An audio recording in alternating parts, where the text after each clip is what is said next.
Rodgers spoke bluntly about his team's mindset after getting blown out by the Bucs, saying, quote, "I think we needed a kick in the bleep a little bit." We all know Tom Brady already has more Super Bowls and MVPs than Rodgers, but now Rodgers also dropped to 1-2 in his career as a starter head-to-head against TB12. So, Shannon, how much did Sunday's loss at Tampa tarnish Aaron Rodgers and that legacy? Nothing. Did absolutely nothing. It's a Week 6 matchup. They don't very rarely. This is only the third meeting between the two guys, Skip. And Aaron Rodgers has been in the league, 14 years now? Tom Brady's been in the league 21 years. So this is only the third meeting in that length of time. So in a Week 6 matchup, this does nothing. This does nothing. For me, I guess people just want to forget that through the first 4 games, Aaron Rodgers was averaging over 300 yards passing. He had thrown 13 touchdowns with 0 interceptions. So now he has 2 interceptions and 13 touchdowns. Nah, Skip. This does absolutely nothing. Tom Brady won the game. The Bucs won the game, propelled by awesome, ferocious defense. But to say that this game had an impact on Aaron Rodgers' legacy, I don't see how. I don't see this at a I don't see regular season matchups as impacting legacy, because they say playoffs and championships games are what. Now, if he had beaten, Rodgers in the playoffs 2 or 3 times, okay, maybe we can say that. But in a regular season game, only the third meeting in a Week 6 matchup, this has absolutely no impact on Aaron Rodgers' legacy. Says you love him, you believe in him, almost as much as you blindly protect LeBron James. So the 2 losses that Tom Brady has to Nicky Foles impacts his legacy. One did. No. He just beat him 2 weeks ago.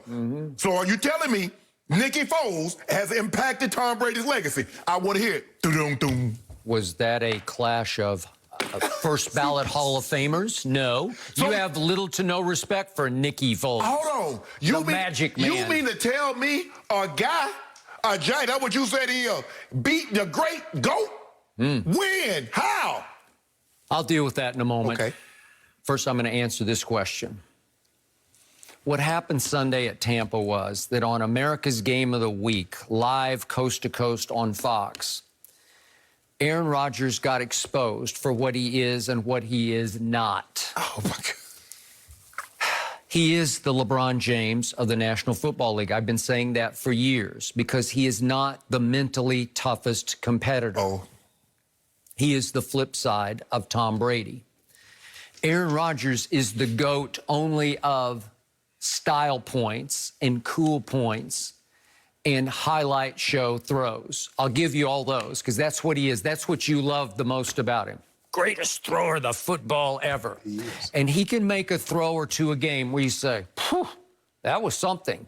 He made a throw to the real MVP of the team, Aaron Jones, on 3rd and 10 early in that game on the first possession of the game, where he's moving a little to his right and hit Aaron Jones. And I said, that was a sweet throw. That was a tough one. It was a nice catch, and it was a big conversion, because it looked like they were going to have to go 3 and out and punt it to Brady to start the game. And then you know what happened. He started to take over the game, and all of a sudden he is front running, and he is cool pointing it, and he's doing this, and he's doing this. And finally he gets to key and peel it in the end zone. Yeah, right? he gets to McCringleberry. If we could see him. Yeah, do we have that? I'm not sure. Yeah, we got it. We got to see it one more time. And what? That three is unsportsmanlike conduct. You get a flag for 3. He started it too. We got a flag. I love that guy. And that was the end of Aaron Rodgers as you knew and loved him. It was. Because just moments later, if we could see this, he makes the mistake of trying to throw an out route into the wind, and Jamel Dean jumped all over it, and in a shock to most everybody watching, including me, he housed it. Pick 6. And I think Aaron Rodgers might have been the most shocked man in the house, and up in his palatial state up in Bel Air, Shannon Sharp was on the floor on that one. What just hit me? I couldn't believe it. And then literally a play later, he throws another one that's tipped up in the middle of the field and off Devontae's fingertips, and all of a sudden, it's almost a second house job. It almost turned into a second pick 6.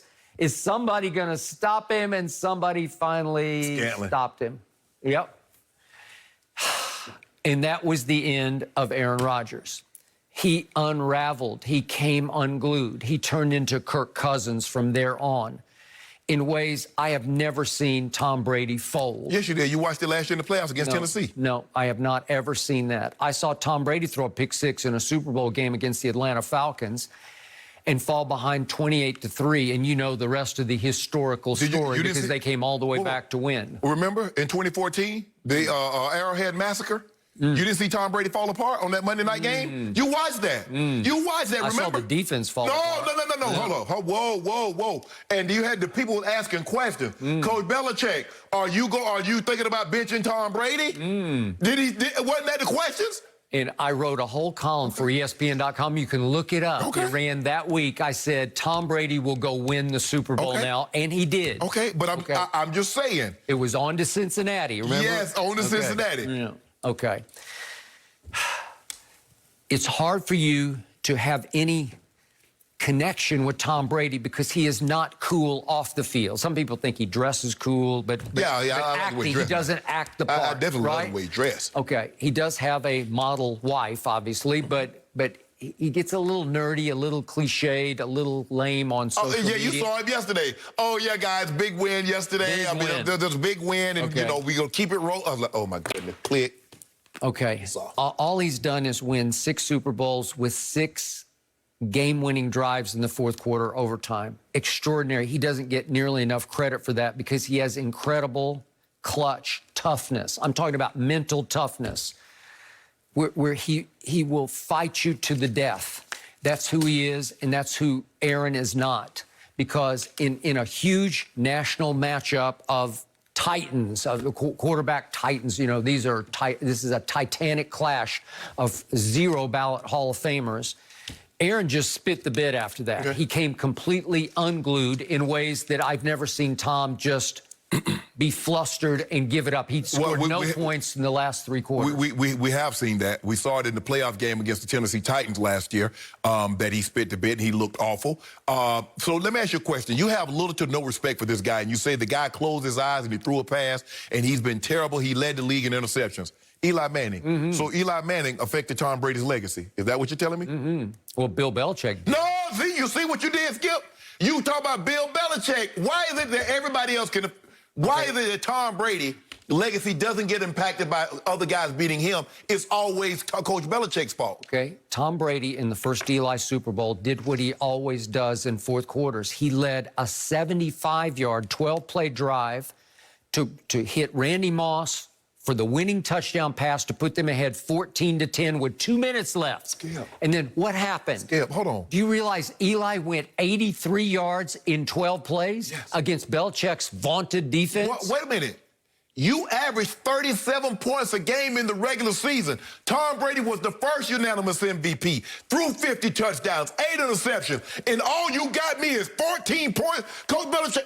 And would you remember time out. If you give Bill Belichick a 4-point lead with 2 minutes left, so field goal doesn't matter, not going to get you, not going to beat you, shouldn't he close that deal? Coach Belichick